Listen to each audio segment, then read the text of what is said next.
తెలంగాణలో మళ్లీ జిల్లాల పునర్వ్యవస్థీకరణ అంశం ప్రభుత్వ పరిశీలనలో ఉంది. బీఆర్ఎస్ హయాంలో అశాస్త్రీయంగా పునర్విభజన చేయడంతో పాలన అస్తవ్యస్తంగా మారింది. దీంతో ఈ సమస్య పరిష్కారం దిశగా సర్కారు ఆలోచన చేస్తోంది. ఏపీ తరహాలో తెలంగాణలోనూ పార్లమెంట్ నియోజకవర్గాల ప్రాతిపదికన జిల్లాలను ఏర్పాటు చేయాలని ప్రభుత్వం భావిస్తోందా? ప్రస్తుతం ఉన్న కొన్ని మండలాలను రద్దు చేసి అవసరమైన చోట కొత్త వాటిని ఏర్పాటు చేయాలని భావిస్తోందా? జిల్లాల పునర్విభజన సాధ్యాసాధ్యాలను పరిశీలిస్తోందా? ఈ విషయంలో ఎదురయ్యే ఆటంకాలు పరిష్కారాలపై నివేదిక తెప్పించుకునే పనిలో ఉందా? Let's watch the story.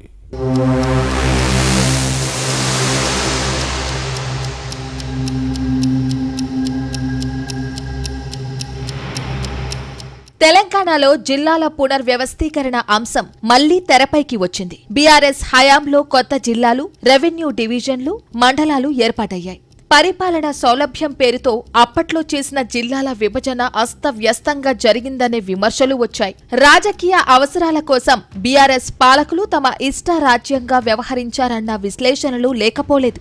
అధికారం ఉంది కదా అని తమకు అనుకూలంగా జిల్లాలను విభజించడంతో ఇప్పుడు అది పెద్ద సమస్యగా మారింది. దీనిని సరిదిద్దాలని కాంగ్రెస్ సర్కార్ భావిస్తోంది. చిన్న రాష్ట్రాల్లో జిల్లాలు ఎక్కువగా ఉండడంతో పరిపాలన వ్యయం పెరిగిపోయిందని పాలక పక్షంలో ఆందోళన వ్యక్తమవుతోంది. దీనిని సరిదిద్దకపోతే మున్ముందు మరిన్ని సమస్యలు తప్పవన్న అంచనాకు వచ్చిన ముఖ్యమంత్రి రేవంత్ రెడ్డి సర్కార్ జిల్లాల వ్యవస్థీకరణపై దిశగా అడుగులు వేస్తోందని అధికార వర్గాల్లో వినిపిస్తోంది.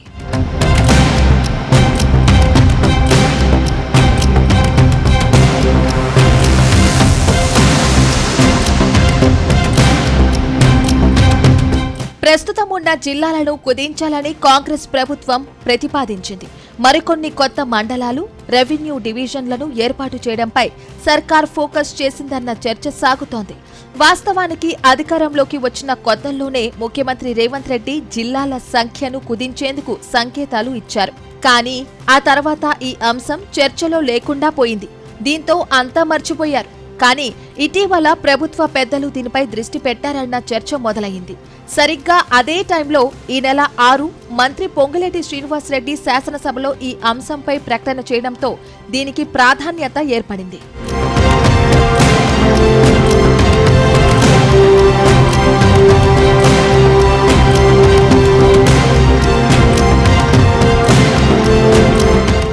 ఉమ్మడి ఆంధ్రప్రదేశ్, తెలంగాణ ప్రాంతంలో ఇన్ని జిల్లాలు లేవు.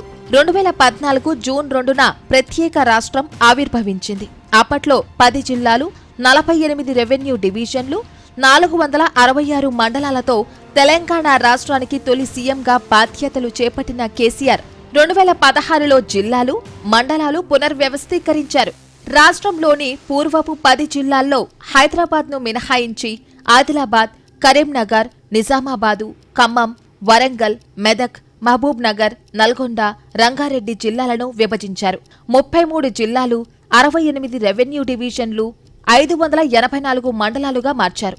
2016 అక్టోబర్ 11న విజయదశమి నుంచి కొత్త జిల్లాల్లో పాలన ప్రారంభమైంది. అయితే ఆ తర్వాత వచ్చిన డిమాండ్ల మేరకు కొత్తగా మరికొన్ని రెవెన్యూ డివిజన్లు, మండలాలు ఏర్పాటయ్యాయి. దీంతో ప్రస్తుతం రాష్ట్రంలో మండలాల సంఖ్య 612, రెవెన్యూ డివిజన్లు 76కు చేరింది. జిల్లాల అంశం ఇప్పుడు ప్రభుత్వానికి పెద్ద సమస్యగా మారింది.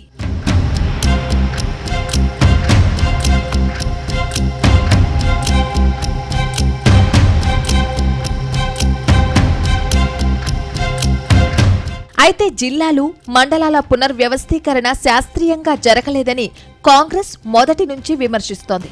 కొన్ని జిల్లాల్లో 10 లేదా 12 మండలాలుంటే మరికొన్ని జిల్లాల్లో మాత్రం 17 నుంచి 18 మండలాలు ఉన్నాయి. అశాస్త్రీయంగా జిల్లాలను ఏర్పాటు చేయడంతో కొన్ని అసెంబ్లీ నియోజకవర్గాలు 2-3 జిల్లాల్లోకి వెళ్లాయి. దీంతో పరిపాలన పరమైన ఇబ్బందులు తలెత్తుతున్నాయి. నియోజకవర్గ అభివృద్ధిపై ఆయా జిల్లాల కలెక్టర్లను సంప్రదించడం సమస్య అవుతోంది. ఇక ఎమ్మెల్యే 2-3 జడ్పీ సమావేశాలకు హాజరు కావాల్సి వస్తోంది. మొత్తంగా ఒక నియోజకవర్గంలోని 4 మండలాలు 4 జిల్లాలలో ఉంటే అటు కలెక్టర్లతో పాటు ప్రభుత్వానికి పాలనపరమైన సమస్యలు వస్తున్నాయి. దీంతో రేవంత్ రెడ్డి ప్రభుత్వం మరోమారు జిల్లాల పునర్వ్యవస్థీకరణ కోసం కసరత్తు చేస్తున్నట్లు తెలుస్తోంది.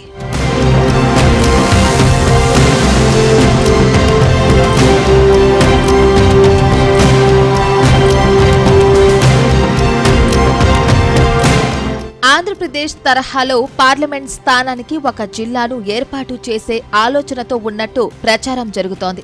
ఈ లెక్కన 17 జిల్లాలకు అవకాశం ఉంది. ఇప్పటికే సీఎం రేవంత్ రెడ్డి అధికారులతో ఈ అంశంపై సమీక్షించినట్టు తెలుస్తోంది. సీఎం ఆదేశాలతో రెవెన్యూ శాఖ దానిపై ప్రాథమిక కసరత్తును పూర్తి చేస్తోందని సమాచారం.